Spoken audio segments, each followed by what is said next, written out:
It was raining in that quiet, patient way that makes a house feel smaller than it really is. Not the kind of rain that storms in with thunder, but the kind that taps on windows like it's trying not to bother you. I remember standing in the kitchen, staring at my phone, waiting for a message that wasn't coming. Daniel had texted earlier. Something quick, practical, loving in the way routine learns to be loving. Long day. I'll call tomorrow. That was it. I told myself it was enough. The house was clean, warm, and silent. Too silent. After 8 years together, silence had become normal between us. Not uncomfortable, just empty. We had learned how to exist side by side without really touching each other's thoughts anymore. I washed a mug that was already clean, dried my hands, and turned off the lights I wasn't using. That's when I heard the knock. Tea first. I thought it was the rain hitting the door wrong. The second knock was firmer, hesitant, like whoever was outside wasn't sure they should be there.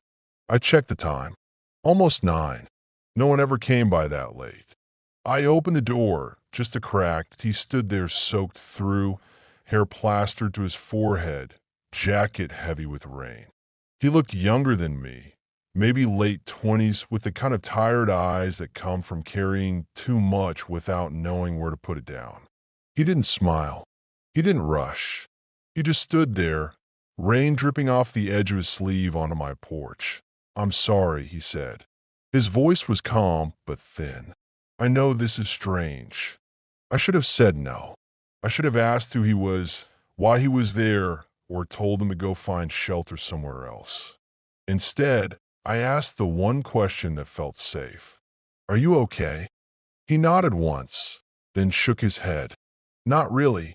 He hesitated, then said the sentence that would stay with me long after the rain stopped. "I don't have anywhere else to go. I can live with you." The words hung between us, ridiculous and heavy at the same time. We were strangers. I was married. This was my house, my life, my carefully balanced routine. And yet, I didn't close the door that I let him in. His name was Lucas.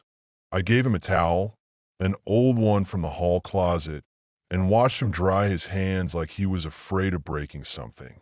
We stood in the living room, not sitting, not moving much, just listening to the rain fill the pauses in our conversation. I told him Daniel was away for work. He didn't ask questions. He didn't look relieved. He just nodded, like he had expected that answer. Lucas said he wasn't dangerous, wasn't running from the law, wasn't here to cause trouble. He said life had just folded in on him all at once. I didn't ask him to explain. I didn't want details that might force me to be responsible for saying no. When I offered him the couch for the night, he looked at me like I'd done something much bigger than I realized. "Just tonight," I said quickly, as if that boundary meant something. He thanked me twice. After he went to the bathroom to change into the spare clothes I gave him, I stood alone again and felt a strange tightness in my chest. Guilt came first, not because of what I'd done, but because of how easy it had been. I imagined Daniel's face if he were here, imagined explaining why a stranger was sleeping under our roof. I told myself I was being kind. That kindness didn't count as betrayal. Lucas came back out, hair still damp, shoulders tense. We sat on opposite ends of the couch, a polite distance between us. We talked about nothing important, weather, traffic, the neighborhood. But even in that nothing, there was a tension. He listened in a way that made my words feel heavier, like they mattered again. At some point, the rain softened. The house settled. Lucas fell asleep, sitting up, head tilted slightly toward the window. I watched him longer than I should have. Not with desire, not with intention, just with awareness. That night, lying in my bed alone, I realized something quietly terrifying. Nothing inappropriate had happened. No lines had been crossed. And yet, something had already changed. I had opened the door to a stranger while my husband was away, and it hadn't felt wrong in the way I expected it felt necessary. Outside, the rain kept falling, steady and patient, as if it knew this was only the beginning. By morning, the rain had thinned into a gray mist that clung to the windows like it wasn't ready to leave yet. I woke earlier than usual, the house unfamiliar in that subtle way that tells you something is different even before you remember why. For a moment, I thought Daniel was home. Then I heard the soft sound of someone moving in the kitchen, careful, almost apologetic. Lucas stood at the counter holding a mug like he wasn't sure he was allowed to use it. He'd found the coffee on his own, brewed it weak, the way people do when they don't want to assume too much. When he saw me, he straightened, immediately ready to apologize for existing in my space. "You didn't have to get up," I said, though it was my house and my morning. "I didn't sleep much," he replied.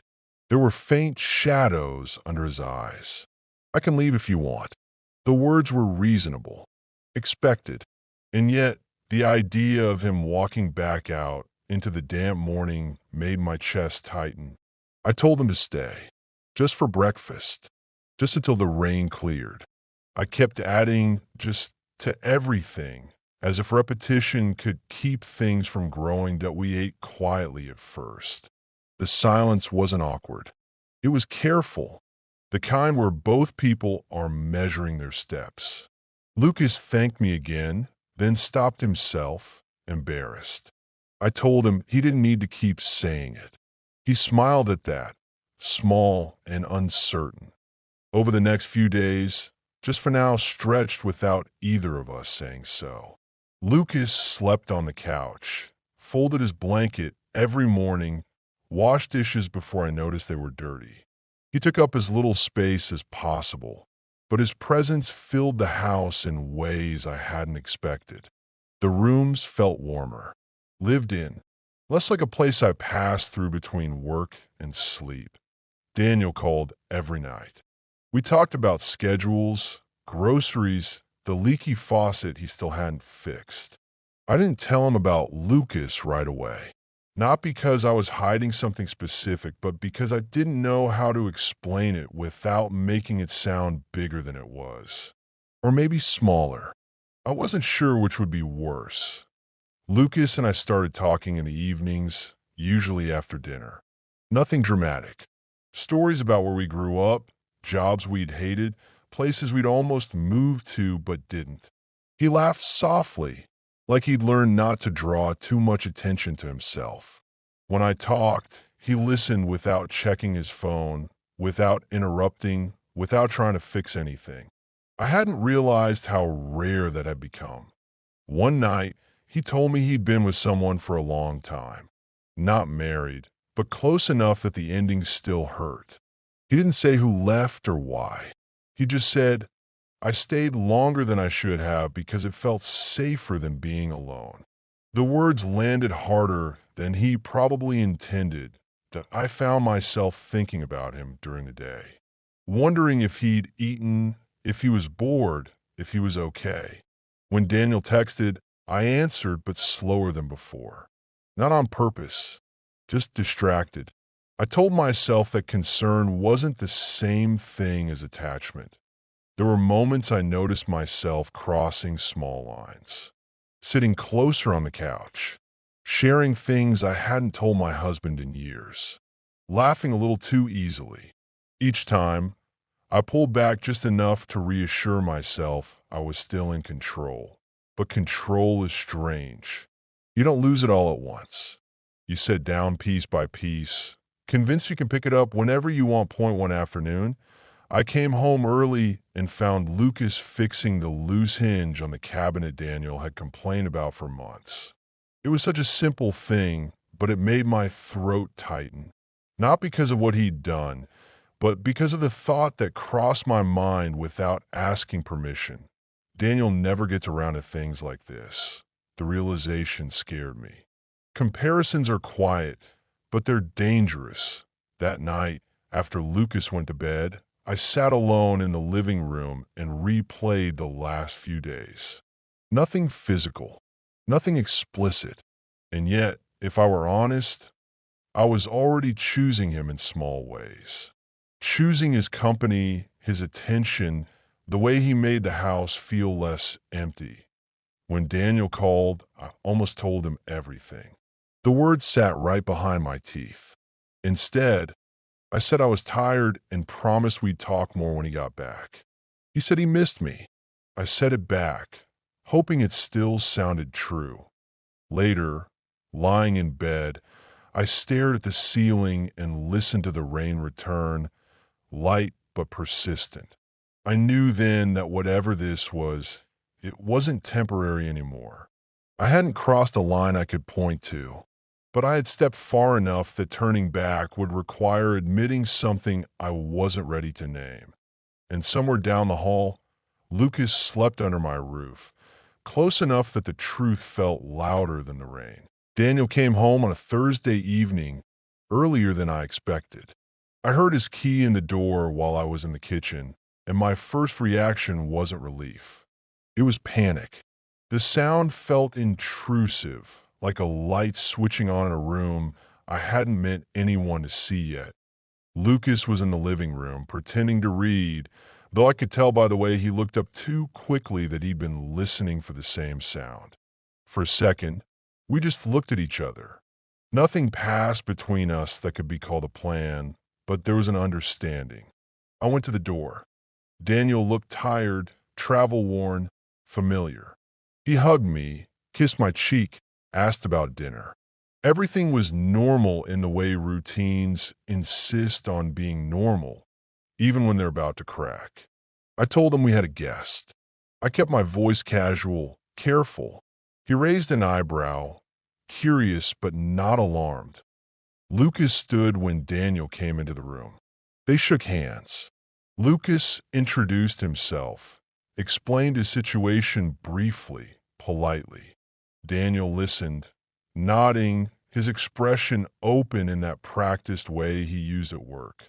He said, "Of course, anyone would do the same." I felt a rush of relief that hurt almost as much as guilt. The three of us sat together that night, eating dinner I barely tasted. Conversation stayed on safe ground. Weather, traffic, Daniel's trip. Lucas was quieter than usual, measuring his words, careful not to take up too much space. I watched them both, aware of every pause, every glance. I wondered if Daniel could feel it too. The shift in the air, the way the house no longer belonged to just us. Over the next few days, the balance became harder to maintain. Daniel noticed small things. The way I checked my phone less when he spoke. The way Lucas seemed to know where things were kept without asking. The way the two of us shared looks that didn't mean anything specific, but also didn't mean nothing. One evening, after Lucas had gone out for a walk, Daniel asked, "How long is he staying?" His tone was neutral, but there was something underneath it. Concern, maybe, or curiosity sharpened by instinct. "I don't know," I said. The answer was honest, and that scared me. Daniel studied me for a moment longer than usual. "You seem distracted lately." I almost laughed it off. Almost. Instead, I sat down across from him and folded my hands together to keep them from shaking. "Work's been a lot," I said. It was true, just not the whole truth. He nodded, accepting it the way people do when they don't want to push too hard. Later that night, I found Lucas in the kitchen, staring out the window at the streetlights reflected in the wet pavement. "I can go," he said quietly, before I could say anything else. "I don't want to cause problems." "You're not," I replied too quickly. The words echoed uncomfortably.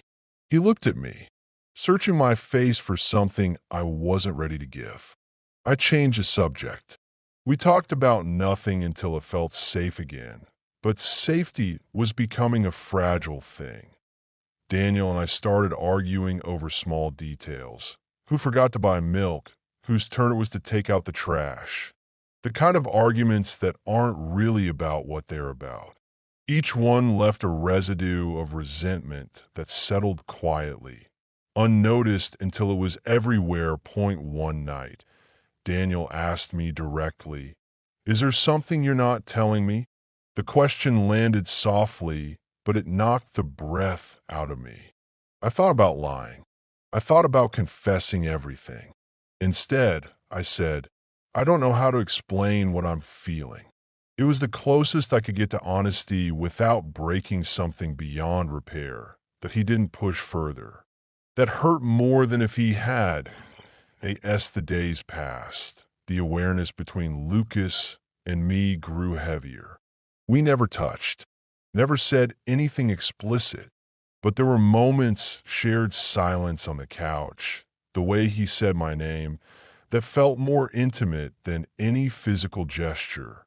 I knew then that even if nothing ever happened, something already had.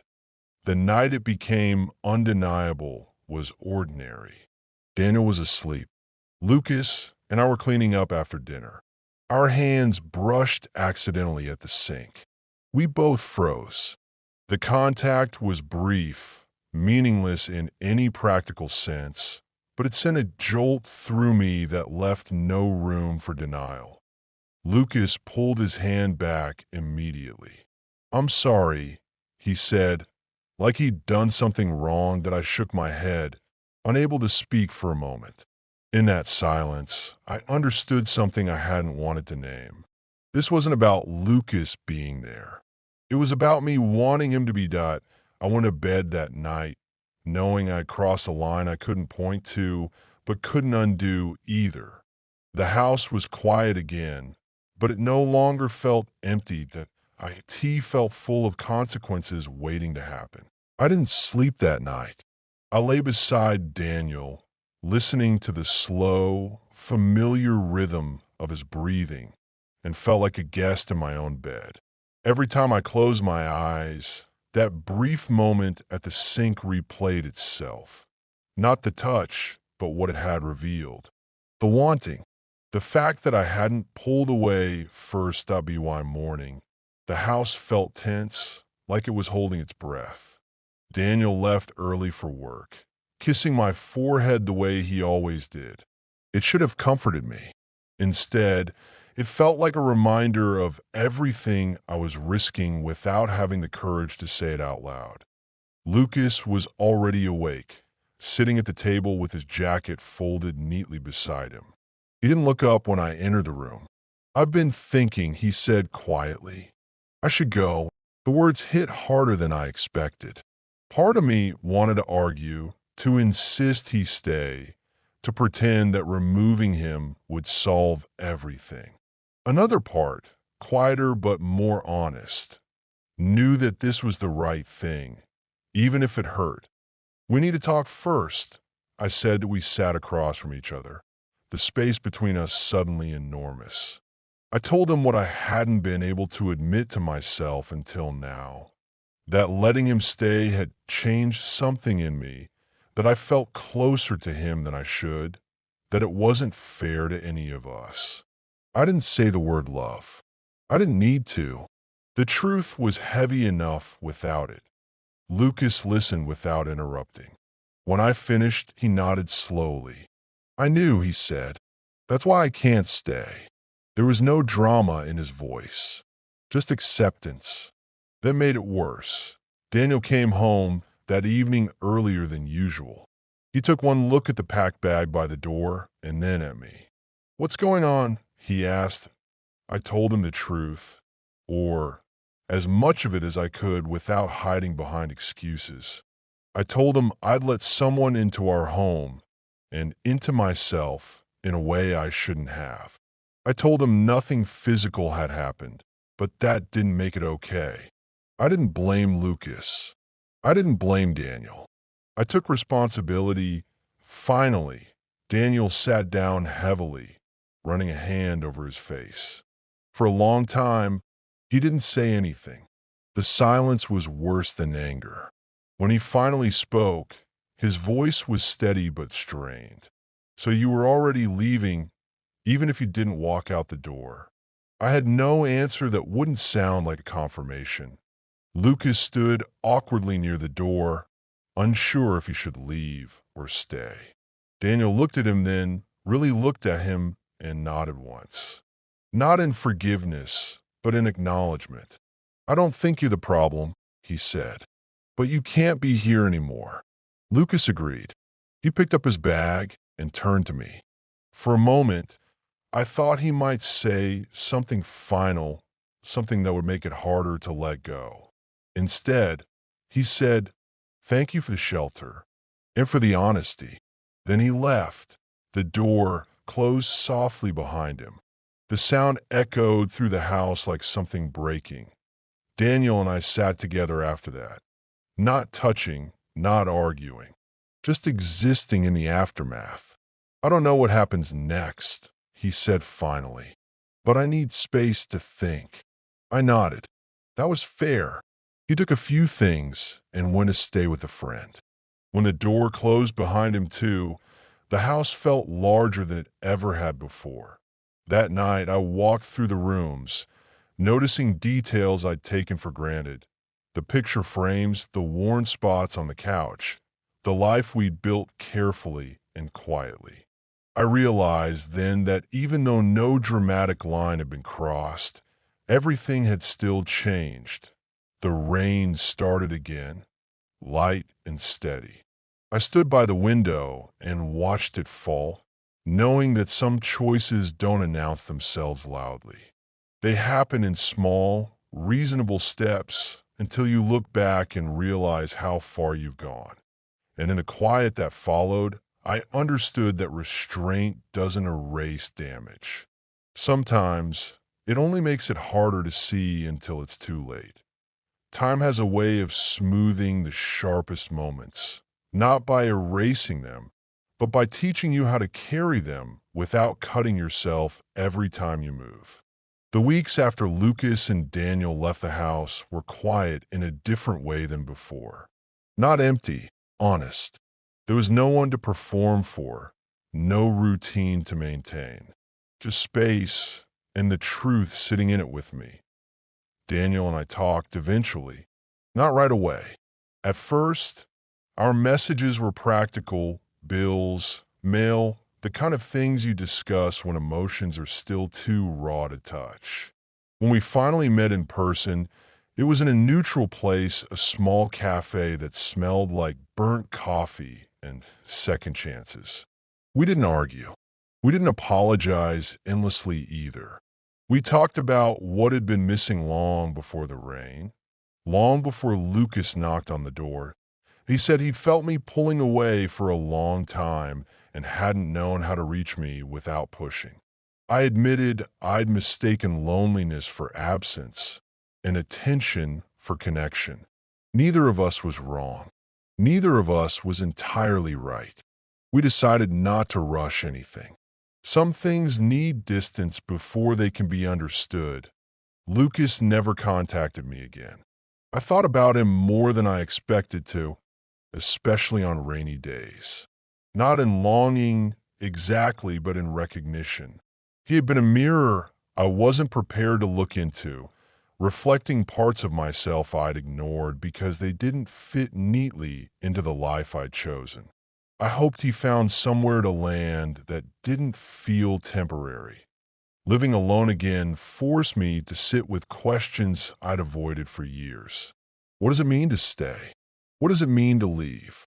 I realized that fidelity isn't just about bodies or rules. It's about presence, about showing up fully or admitting when you no longer can. Daniel and I are still writing our ending.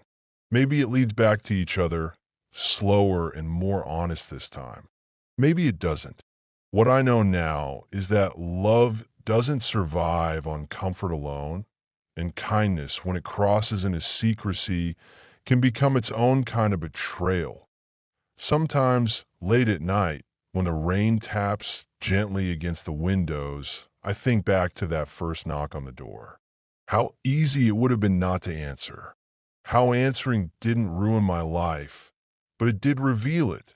The rain always stops eventually.